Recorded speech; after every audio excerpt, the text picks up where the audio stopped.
Hello everyone, it is Angela here, Board Game Gran, and today I am very lucky to be covering Familiars and Foes from Chris and Jordan over at Horrible Adorables. If you're not following them on Instagram, you should, because they do the most beautiful vinyl toys and other art pieces. Really lovely. Speaking of lovely, Familiars and Foes. What is happening here? Well, we've got our lovely Familiars. Just take a moment to look at the artwork and how beautiful it all is.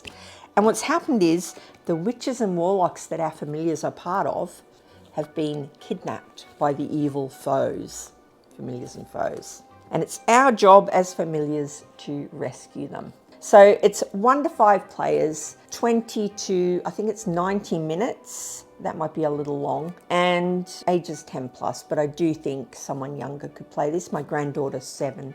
She would happily play this with me, I think. So as familiars, we're not used to being witches and warlocks. We're beginners. So we've got our little beginner spells, and we fill these out when we're playing, and then we get to do our advanced spells. Now, I'm not going to run into the rules because this is a Kickstarter preview video, and I'm sure the rules are on the Kickstarter page. But basically, you're taking it in turns to fight the foes, to rescue your witch. And if it is your witch, you will get special abilities. There's also some lovely little artifacts that you get.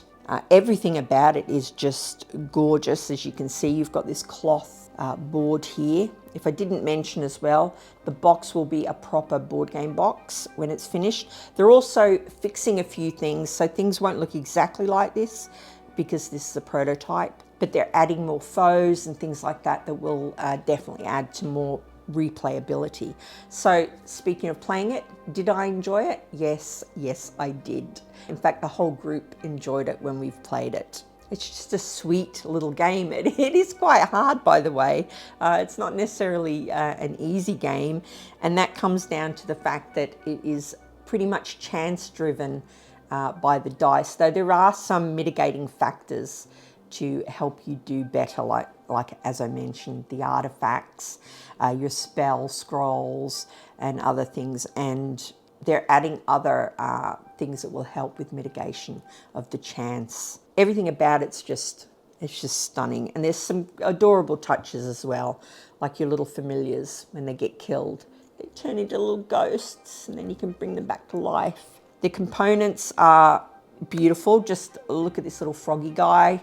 Even just how clever things are with the clear beads that will track health and magic points. So for your average board gamer, this is a pretty great little game, given it's their first board game. I mean, they usually make toys, and the production quality on this is fantastic. I can only assume maybe they're gamers themselves. That's it, that's Familiars and Foes. Play your familiar, rescue your witch, maybe get a special item if they are your witch, and defeat the evil foes. Be sure and check it out on Kickstarter and maybe give it a back. That's it for this one. And as I say at the end of every video, make sure you take care of you.